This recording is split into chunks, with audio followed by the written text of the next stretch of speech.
यानी दोस्तों आज कोऑर्डिनेट ज्योमेट्री का फार्मूला देखेंगे। फार्मूला यदि आ जाए तो एक एक गणित बना लेंगे, एक एक क्वेश्चन सोल्व हो जाता है यदि फार्मूला मेरे को ज्ञात हो तो आज फार्मूला कोऑर्डिनेट ज्योमेट्री के जितने सारे फार्मूला होता है उसको डिस्कशन करेंगे। बेसिक फार्मूला जितना भी होता है उसको डिस्कशन करेंगे और एडवांस लेवल तक फार्मूला का केवल डिस्कशन करेंगे।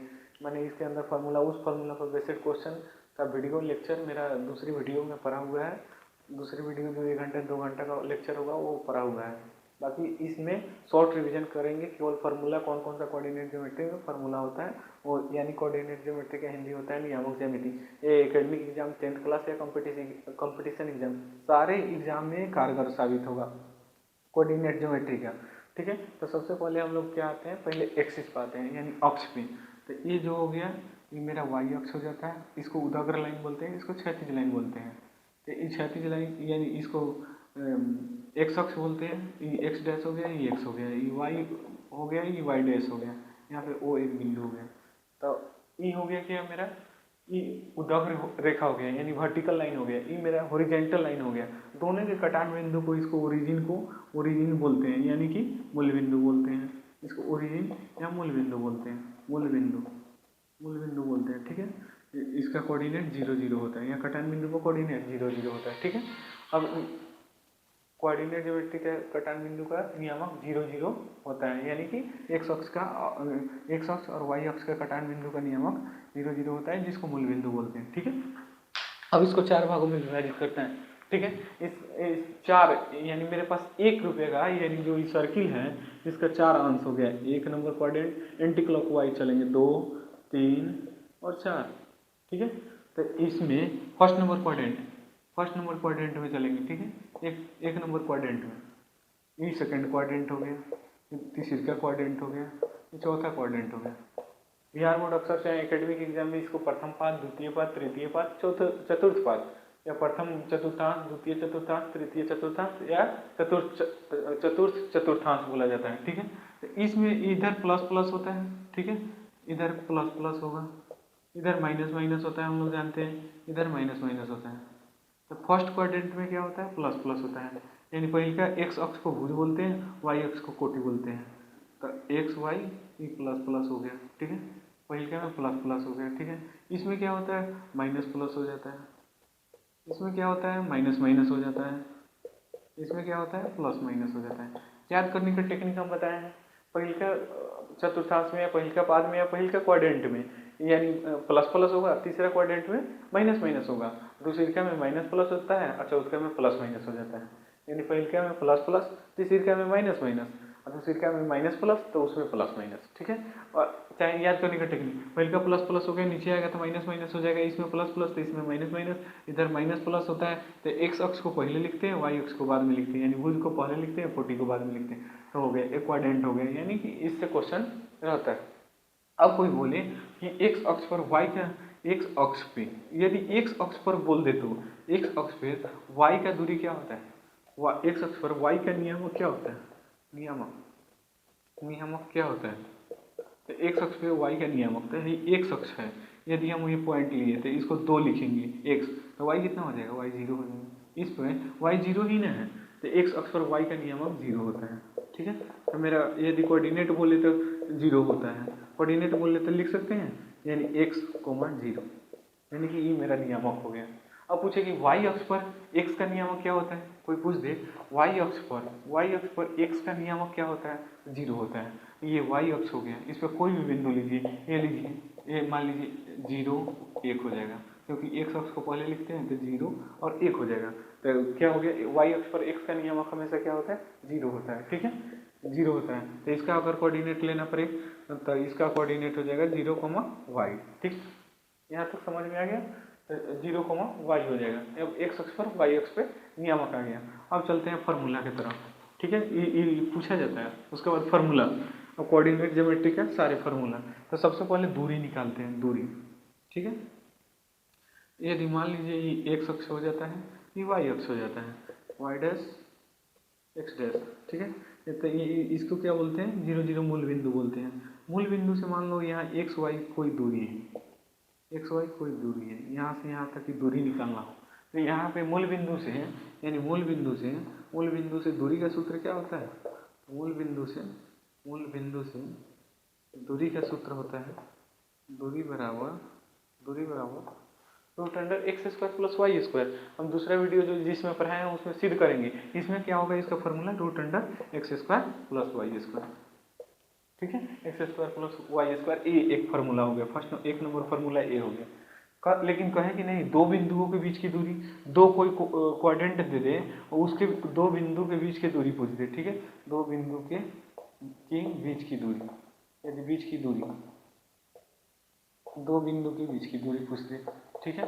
तो दो बिंदुओं के बीच की दूरी क्या होगा, जैसे मान लेते हैं यहाँ पे एक पॉइंट ए हो गया और एक पॉइंट ए हो गया, इन दोनों का नियामक दिया है, ये ए हो गया, ये बी हो गया, इसका x1 y1 ये दिया हो, इसका x2 y2 दोनों का नियामक दिया हो, दोनों का कोऑर्डिनेट दिया हो, तो दो बिंदुओं के बीच की दूरी क्या होता है, दो बिंदुओं के बीच की दूरी का फॉर्मूला होता है रूट अंडर। अब या तो देखिए माइनस का स्क्वायर भी प्लस होता है, प्लस का स्क्वायर भी प्लस होता है, या तो x1 माइनस x2 का होल स्क्वायर कीजिए या y2 माइनस y1, तो सुटेबल जो लगे आपको उसका होल स्क्वायर कीजिए, x2 माइनस x1 का whole square plus y2 minus y1 का whole square, y2 minus y1 का होल स्क्वायर। ये मेरा दूसरा नंबर दूरी का फॉर्मूला हो गया। पहले का मूल बिंदु से दूरी का फॉर्मूला हो गया, दूसरे का दो बिंदुओं के बीच की दूरी का फॉर्मूला हो गया। अब कहीं भी दो बिंदु दे दे, उसके बीच का नियामक दे दे तो हम बना लेंगे, तो दो बिंदुओं के बीच की दूरी का फॉर्मूला ये होगा। केवल फॉर्मूला, इस पे एग्जाम्पल हम किताब में है, आप एग्जाम्पल बनाइएगा बन जाएगा, एक भी क्वेश्चन छूटेगा नहीं। तो ये क्या हो गया, मूल बिंदु से दूरी का सूत्र और दो बिंदुओं के बीच की दूरी का सूत्र। अब सेक्शन फार्मूला चलते हैं, सेक्शन फार्मूला इंग्लिश में इसको सेक्शन फार्मूला या विभाजन फार्मूला बोला जाता है। Section formula. अब किसी रेखा है, जैसे मान लीजिए ये रेखा है, ठीक है, रेखा है, इसको जैसे 2:2, इधर 2 सेंटीमीटर है, इधर 3 सेंटीमीटर है, तो इसको कितना अनुपात में, 2:3 में विभाजित करता है, ठीक है, 2:3 में विभाजित करता है। तो इसी को हम ऐसे लिखते हैं, इसी का फार्मूला बनाते हैं, जैसे ए हो गया, बी हो गया, x1 y1 x2 y2, यहाँ पे जो इसका हो गया m1 और इधर वाले को m2 अनुपात में विभाजित करता है, ठीक है। तो सेक्शन फार्मूला अंत विभाजन का फार्मूला, यानी त्रिभुज रेखा के अंत विभाजन सूत्र, अंत विभाजन यानी जो आंतरिक रूप से विभाजित करती है उसका सूत्र हो गया अंत विभाजन का सूत्र। अंत विभाजन करता है, x का नियामक निकालना हो तो m1 लेते हैं, यानी क्रॉस मल्टीप्लिकेशन कर देते हैं m1 का x2 से, m2 का x1 से, ठीक है, क्रॉस मल्टीप्लिकेशन कर देते हैं, m1 x2 plus m2 x1 बटे m1 प्लस m2। यदि y का नियामक निकालना हो, इसका मतलब नियामक होता है, तो m1 y2 लेंगे प्लस m2 y1 लेंगे बटे m1 प्लस m2 करेंगे।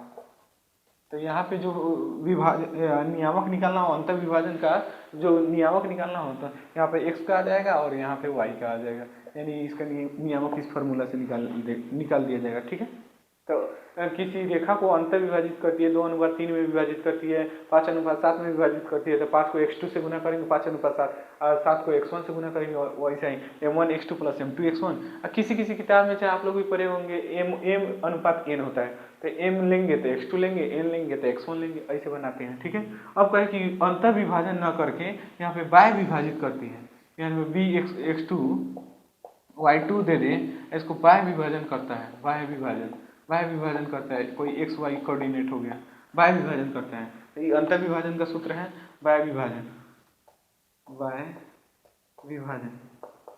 किसी रेखा को बाय विभाजित करती है 3:4 में, ऐसे तो m1 m2 हो गया, तो m1 यहाँ पे माइनस हो जाएगा, x का नियामक निकालेंगे तो m1 into x2 minus m2 into x1 बट्टे m1 माइनस m2। उसके बाद y का नियामक निकालना होता है m1 y2 minus m2 y1 बट्टे m1 माइनस m2। ये x और y का नियामक यहाँ का आ गया, ठीक है, अनुपात में विभाजित करे तक। ओके, अब इसके आगे हम लोग देखते हैं किसी मध्य बिंदु का सूत्र। बाह्य विभाजन का हो गया, मध्य बिंदु निकालना हो, यदि एक रेखा हो, ठीक है, और यहाँ पे हो ए, जैसे x1, y1, यहाँ पे हो जाए x2, y2, और इसके बीच वाले बिंदु का मध्य बिंदु, इसको बोला जाता है मध्य बिंदु या मिड पॉइंट, इंग्लिश में बोला जाता है मिड पॉइंट। तो मध्य बिंदु निकालना हो, जैसे x कॉमा वाई हो मिड पॉइंट, तब मध्य बिंदु का सूत्र है, मध्य बिंदु का सूत्र होता है, एक मध्य बिंदु निकालना हो तो x का नियामक हो जाता है x1 प्लस x2 बटे 2, y का नियामक हो जाता है y1 प्लस y2 बटे 2, ठीक है, y1 प्लस y2 बटे 2, x1 प्लस x2 बटे 2, y1 प्लस y2 बटे 2, इसका बीच वाला निकल जाएगा, इसको प्लस 2 कर देते हैं, इसको बटे इसके करते हैं तो 2 कर देते हैं, ये मध्य बिंदु का सूत्र हो गया।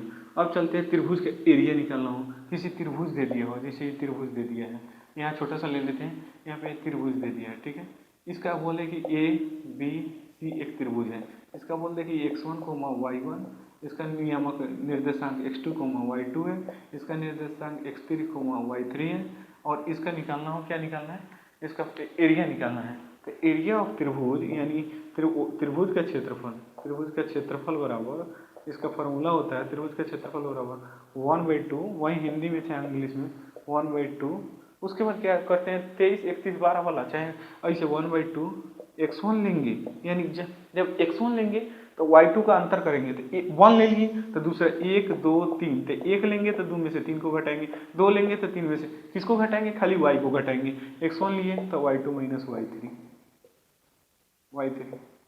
फिर x2 लेंगे तो y3 माइनस y1, 3 के बाद एक ही बना जाता है इंसान, यानी 1 2 3, 3 के बाद एक ही बना जाता है, 1 से 2 पर गए, 2 से 3 पर गए, 3 के बाद एक ही बना गए, उसके बाद प्लस x3 के बाद y1 माइनस y2, ये मेरा त्रिभुज के क्षेत्रफल का फॉर्मूला हो गया, ठीक है, एरिया ऑफ त्रिभुज के क्षेत्रफल का फॉर्मूला हो गया। यदि त्रिभुज का तीनों पॉइंट दिया हो और कहे संरेख है तो k का मान निकालो, तो एरिया ऑफ त्रिभुज बराबर 0, ए आर त्रिभुज बराबर 0, यानी त्रिभुज का क्षेत्रफल 0 हो जाता है, यानी इसके बराबर 0 कर देंगे। संरेख हो तब, संरेख के केस में यदि संरेख बोले तब, ये तीन त्रिभुज का 3 पॉइंट दे दे और संरेख बोले तो एरिया ऑफ त्रिभुज इज इक्वल टू 0 हो जाता है, ये हो गया, ठीक है। अब नेक्स्ट चलते हैं कि यदि रेखा दे दे, ये रेखा संरेख है कि नहीं, जैसे ए यहाँ पर बी दे दे और सी दे दे, तो वो रेखा संरेख कैसे होता है, तो जैसे देखिए इसके और इसके बीच का दूरी निकालेंगे, इसके और इसके बीच का दूरी निकालेंगे, और ये दोनों यानी ए सी प्लस बी सी यदि ए बी के बराबर हो तो ये तीनों बिंदु संरेख है, तीनों बिंदु संरेख है, यानी यहाँ पर जो नियामक दिया हो, यहाँ पे जो नियामक हो वो संरेख होता है, ठीक है। क्वेश्चन हम बनाएंगे अपने चैप्टर वाइज पढ़ाएंगे, उसमें बनाएंगे। तो यदि दो रेखा को योग तीसरे के बराबर हो, यानी इसका और इसका योग तीसरी पूरा के बराबर हो तो वो संरेख है, ठीक है। अब बोलते हैं एक समदूरस्थ होता है, अब दूरी निकालेंगे, दूरी मालूम है ही, दो बिंदुओं के बीच x2 माइनस x1 का whole square plus y2 minus y1 का होल स्क्वायर, इसे बना लेंगे। अब समदूरस्थ एक पॉइंट होता है समदूरस्थ, इस फॉर्मूला को देखने के बाद एक क्वेश्चन बन जाएगा समदूरस्थ।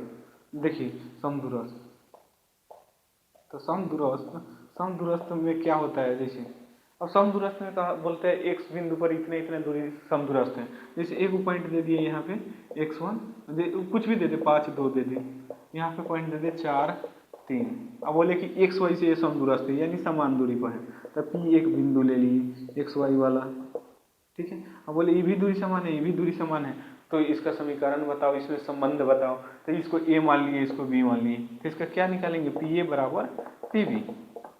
तो दूरी का फॉर्मूला मालूम है ही x2 माइनस x1, तो इसको यदि दूरी रूट से बचना है तो PA स्क्वायर बराबर PB स्क्वायर कर देते हैं, ये भी एक है समदूरस्थ पर, ये यानी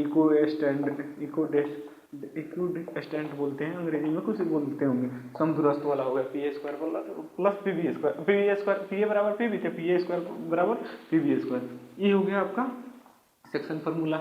उसके ये हो गया आपका PA बराबर PB समदूरस्थ वाला। अब चलते हैं हम लोग त्रिभुज के, देखिए त्रिभुज, ये मेरा त्रिभुज हो गया, ठीक है, ये मेरा त्रिभुज हो गया। त्रिभुज के इस रेखा को दो बराबर भागों में बांटता है, उसको माध्यिका बोलते हैं, तो इसका माध्यिका हो गया, ये भी मेरा माध्यिका हो गया, ये वाला ये भी मेरा माध्यिका हो, तो इसको जो कटान बिंदु होता है उसको सेंट्रॉइड बोलते हैं, यानी केंद्रक बोलते हैं, सेंट्रॉइड बोलते हैं, केंद्रक बोलते हैं, ठीक है। ये इसके कटान बिंदु को केंद्रक बोलते हैं, सेंट्रॉइड। तो सेंट्रोइड केंद्रक बोलते हैं। तो केंद्रक का फॉर्मूला क्या होता है, तो यदि त्रिभुज के ए हो गया, ये बी हो गया, ये सी हो गया, x1, y1 दिया हो, x2, y2 दिया हो, x3, y3 दिया हो, तो इसका बोले गुरुत्व केंद्र, इसको सेंटर ऑफ ग्रेविटी भी बोलते हैं। यदि उसको वो बोल दे सेंटर ऑफ ग्रेविटी यानी गुरुत्व केंद्र, सेंटर ऑफ ग्रेविटी यानी गुरुत्व केंद्र बोल दे, यदि गुरुत्व केंद्र बोल दे, तो इसका भी फार्मूला क्या होता है, गुरुत्व केंद्र बोल दे तो इसका फार्मूला होता है, यानी गुरुत्व केंद्र निकालना हो तो x का नियामक निकालना हो। मान लो कि x y है, x, y है, तो x का नियामक निकालना हो तो x1 plus x2 plus x3 बटे 3, कोमा y का नियामक निकालना हो तो y1 plus y2 plus y3 बटे 3 हो जाता है। यानी तीनों को जोड़ के 3 से भागा कर देते हैं। x वाले नियामक को जोड़ेंगे 3 से भागा करेंगे, y वाले नियामक को जोड़ेंगे 3 से भागा करेंगे। ये हो गया त्रिभुज के केंद्रक का, त्रिभुज के केंद्रक का सूत्र हो गया, केंद्रक का सूत्र हो गया। वही एंगल बाइसेक्ट करता हो तो उसको क्या बोलते हैं, अंतः केंद्र बोलते हैं। एंगल बाइसेक्ट करता हो तो इसको माध्यिका को बाइसेक्ट करता हो, यानी माध्यिका को 2 बराबर भागों में करता हो तो जो कटान बिंदु होता है उसको केंद्रक बोलते हैं, गुरुत्व केंद्र बोलते हैं। लेकिन यदि एंगल बाइसेक्ट करता हो तो एंगल बाइसेक्ट वाला देखते हैं। जैसे एंगल को हम लोग बाइसेक्ट करते हैं, जैसे मेरा त्रिभुज हो गया, ठीक है, यहाँ पे एंगल को बाइसेक्ट करते हैं, एंगल को बाइसेक्ट कर, एंगल को इस एंगल को यहाँ बाइसेक्ट की, इसको यहाँ बाइसेक्ट की, यहाँ ऐसे कटिंग बनता है तो इसको ऐसे कर दिए, इसको ऐसे कर दिए और इसको ऐसे कर दिए। तो इसको जो बोलते हैं, इसको अंतः केंद्र बोलते हैं, इन सेंटर बोलते हैं, अंतः केंद्र या इन सेंटर, इन सेंटर इंग्लिश में बोला जाता है इन सेंटर, अंतः केंद्र। तो अंतः केंद्र का फॉर्मूला क्या होता है, तो जैसे यहाँ पे दे दे, यहाँ पे ए दे दे, यहाँ पे बी दे दे और यहाँ पे सी दे दे, ABC दे दे, ABC का नियामक दे दे, ABC का नियामक आपको दे दे x1, इसमें कोमा दे दे x1, y1, इसमें दे दे x2, y2, इसको कर दे x3, y3, इसका तो ABC, तो A के सामने वाली भुजा को A बोलते हैं, B के सामने, C के सामने वाली को C बोलते हैं, B के सामने वाली भुजा को C बोलते हैं। तो इसका फॉर्मूला हो जाता है, यानी त्रिभुज के अंतः केंद्र का फॉर्मूला हो जाता है, त्रिभुज के अंतः केंद्र का फॉर्मूला होता है, केंद्र का फॉर्मूला हो जाता है उसमें x1 plus x2 plus x3 बटे 3 लिखते थे ना, तो इसमें ax1 bx2 cx3 बटे a plus b plus c, ये x का नियामक हो गया। यदि y का नियामक निकालना हो, x का नियामक हो गया, y का नियामक निकालना हो तो ay1 plus by2 plus cy3 बटे 3 abc plus a plus b plus c, ये हो गया, ठीक है। तो गुरुत्व केंद्र ये आपका अंतः केंद्र हो गया, त्रिभुज के अंतः केंद्र का फॉर्मूला ए वाला हो गया, ठीक है। तो अब थोड़ा सा रिवीजन कर लेते हैं, लास्टली रिवीजन कर देते हैं x1 प्लस b। अब लास्टली रिवीजन करते हैं। सबसे पहले मूल बिंदु से फॉर्मूला, तो मूल बिंदु से फॉर्मूला √x² प्लस y²। उसके बाद दो बिंदुओं के बीच की दूरी का फॉर्मूला x2 - x1 का whole square plus y2 - y1 का होल स्क्वायर रूट में सटा हो। Section formula m1x2 plus m2x1 बटे m1 plus m2 m1y2 plus m2 y1 बटे m1 प्लस m2। फिर देखते हैं इसका बाह्य विभाजन, अंतर विभाजन था, बाह्य विभाजन में माइनस कर देते हैं। त्रिभुज का फॉर्मूला में 1/2 x1 लेंगे तो y2 - y3, x2 लेंगे तो y3 - y1, x3 लेंगे तो y1 - y2। उसके बाद केंद्रक निकालना हो तो x1 plus x2 plus x3 बटे 3, y1 plus y2 plus y3 बटे 3। यदि अंतः केंद्र निकालना हो तो ax1 bx2 cx3 बटे a plus b plus c, ay1 plus by2 plus cy3 बटे a plus b plus c। ये पूरा कोऑर्डिनेट ज्योमेट्री का फॉर्मूला होगा। इतना ही फॉर्मूला पर सारे मैथ गणित बन जाएंगे, ठीक है। ओके, जय हिंद दोस्त।